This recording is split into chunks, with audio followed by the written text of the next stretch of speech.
Marge, Simpson's wasabi buffalo wings? Oh, an Eastern twist on a Western New York favorite. Huzzah for Marge! Huzzah! And how about a huzzah for my husband who paid for our new kitchen? Never! In order to do an Eastern take on a Western New York favorite, I decided to do a tempura batter. I started by coating the chicken in rice flour.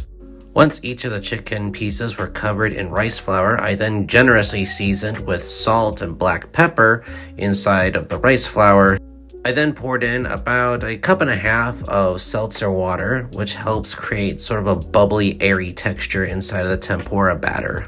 I use my fingers to stir around to make sure that there isn't any dry patches of flour before putting in a piece of chicken, which I cover inside of the wet batter.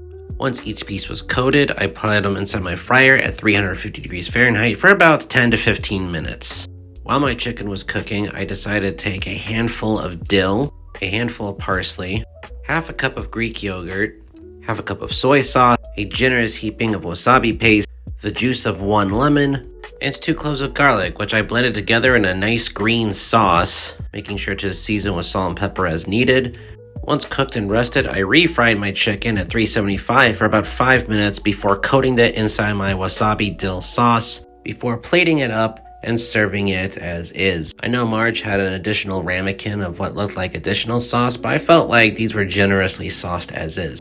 I pulled them apart to show that they were cooked on the inside, and I dug right in, and these were really delicious. I think the dill and wasabi go together really well. I think next time I do this, I'll do a little less wasabi, but as Dewey Largo says, These wings are going straight to my thighs, and I say bon voyage!